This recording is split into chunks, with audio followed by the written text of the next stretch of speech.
Students, now today we will discuss about bioavailability and bioequivalence studies part 3.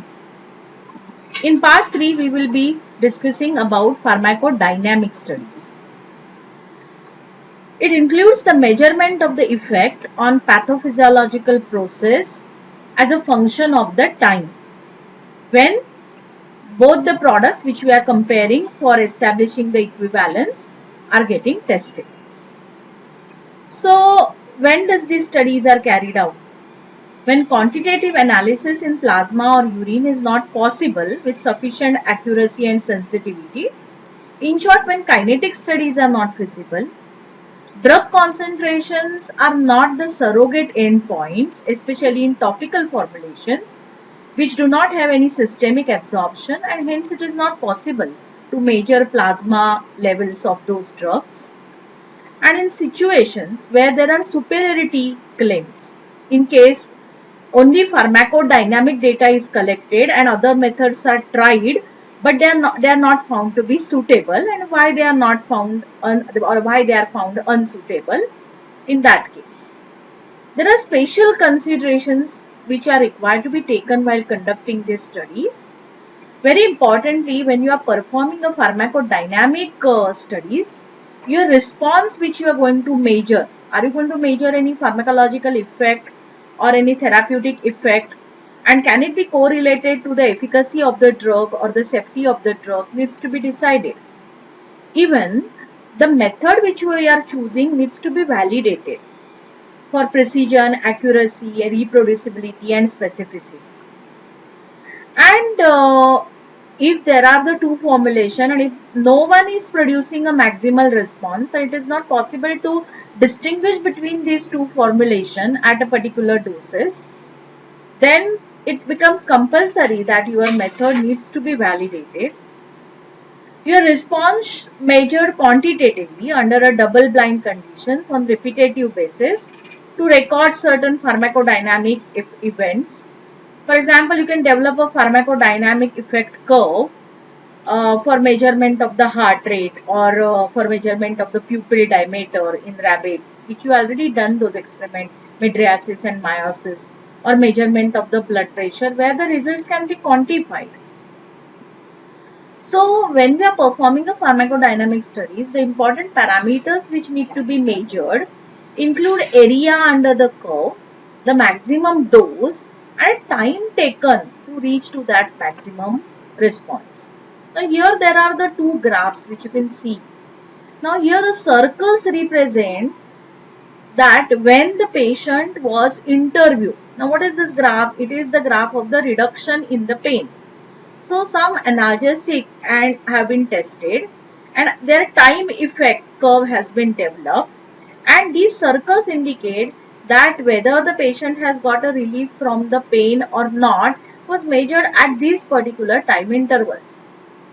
But here you can easily see that a peak effect was achieved before only when the patient was interviewed. So when a patient interviewed, he must have reported about a complete relief from the pain. So this was a peak effect recorded, but actually the peak has already happened. So it becomes very important to select the specific time intervals when you are conducting such type of the studies. If there are non-responders in your selected group, then you have to exclude them in the prior screening only. If the placebo effect is only going to work, then there has to be a third stage with a placebo treatment in your entire study design.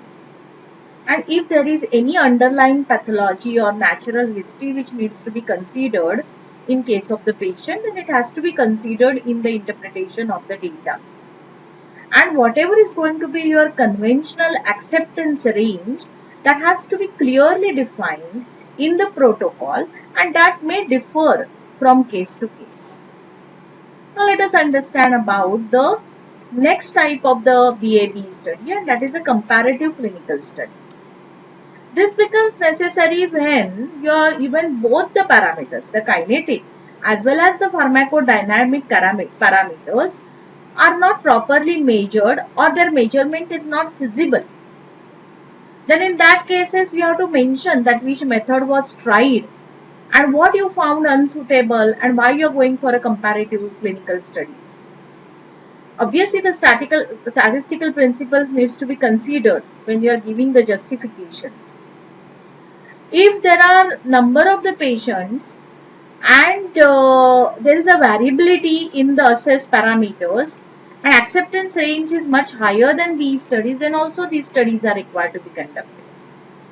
So what are the critical points which you need to define well in advance on case to case basis? The first important one is what is going to be the clinical endpoint. That is what are going to be your target parameters.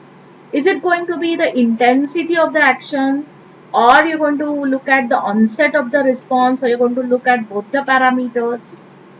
Size of the equivalence range, that will always differ. It depends upon the case to case and will depend upon how the disease is going to occur, what is the natural course of the disease, and whether the efficacy of the available treatment or the target parameter needs to be evaluated. Then in statistical confidence interval approach, there can be a one-sided interval which can rule out the inferiority. If the placebo is included, then there has to be a proper appropriate approach needs to be designed. And sometimes you are not only going to look for the efficacy like in terms of intensity or the onset, but you might be interested in knowing the safety endpoint. So you have to define that what are going to be which parameters as the safety endpoints you are going to look into your study. Here the example is given about the artesunate suppositories and the oral artesunate, and you can see the 52 children have participated in this study, and you can see the clinical parameters like the mean time for the fever subsidal and the cure rates by the day 28. They are found to be almost similar, and there was there was not much difference in the time taken for the clearance of the parasite, and both the suppositories as well as the oral formulation of the artesunate is found to be having equally safe, and therefore the safety is good in both the groups. So this is just one example of the two different formulations of the same drugs which have gone for the clinical comparison. Now the next important VAB study, which is very commonly practiced in the industry, and you must have seen it in your implant training also, that is dissolution study. This is used to confirm the unchanged product quality with if you have done any minor changes in the formulation or you have done some changes in the manufacturing process after getting the approval. So scale up or the post approval changes. The different strengths of the drug manufactured, suppose by the same manufacturer, where qualitative composition remains the same, the ratio of the active ingredient to the excipient remains the same, even the method of the manufacturing is going to remain same, and on one strength already the BE studies have been performed and a product is known to produce the linear pharmacokinetics. This study is also a signal for the bioequivalence and to assess the batch to batch quality. When there are more than one batches of the formulation are tested, then you have to confirm that is there going to be any batch to batch variations, then dissolution studies can be a best option. Now when you are designing a dissolution studies, individually testing of at least 12 dosage units of each batch should be conducted, and then the mean and the individual results with SD and AC value should be recorded. The measurement of the percentage of the content release at different intervals of the time or at different space time points, for example at 10 minutes, 20 minutes, 30 minutes, you have to elute out the samples, withdraw the samples from the container, and you have to assess them to till the end point where you assure that there is a complete, when you get assured that there is a complete dissolution of your formulation has happened. The dissolution profile in at least 3 aqueous media of the different pH range need to be conducted. It conduct the test on each batch. Whenever there is batch to batch studies are required to be conducted, then each batch resolution studies need to be conducted on the same apparatus, on the same, you can say, day, if not possible, then at least for the consecutive days. Resolution testing should be carried out always as far as possible. The method should be followed which is mentioned in the official books by USP apparatus 1 at 100 rotations per minute, or in apparatus 2 at 50 rotations per minute, using 900 ml of the dissolution media. It can be, as I said, it has to be tested at a variable pH, and therefore the media can be 0.1 normal SCl, which simulates to the gastric fluid without the enzymes, or at pH 4.5 or pH 6.8, which simulates our intestinal fluids without enzymes. For even this can be used for capsules and tablets with gelatin coating, where the simulated gastric and the intestinal fluid USP with enzymes can also be used. What is the advantage of carrying out dissolution studies? The advantages which are offered are: there is a reduced cost, obviously. Data anticipates bioequivalence. Type 2 errors which are involved in the kinetic studies are reduced. And there is a more direct assessment. If suppose your in vivo study for that particular product is very complicated, the dissolution product will at least give you an idea about at what rate, at a particular pH, what is going to be the release profile of your drug. And since in vivo study demand the use or demand the human exposure of the drug, whose safety profile may not be well established, so from the ethical point of view, this is a beneficial method for BABA studies.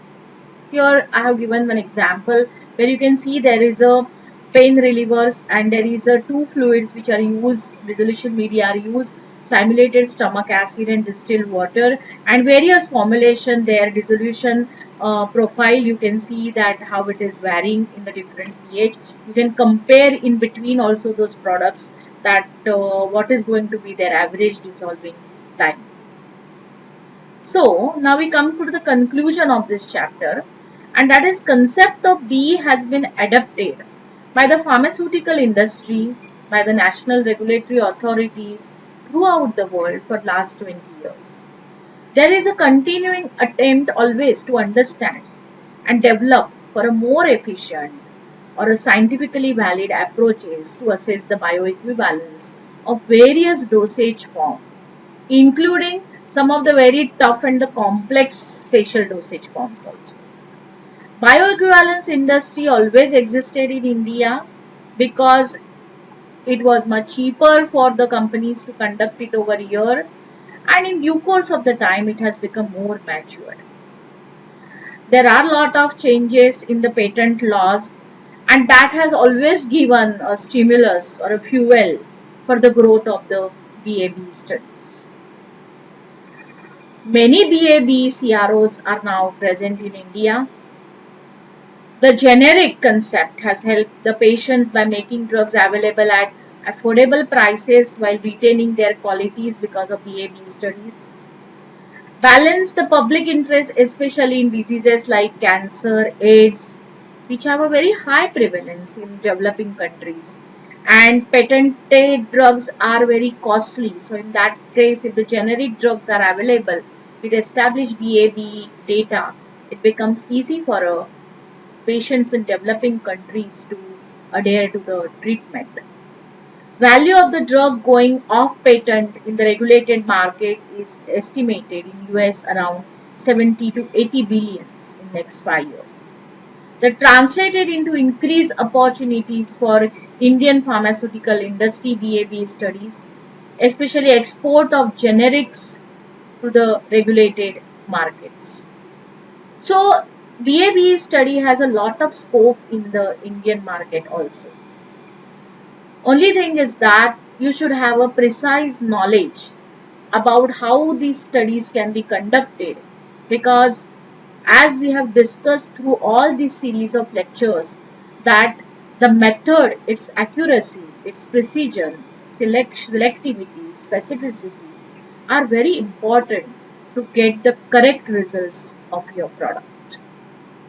Thank you.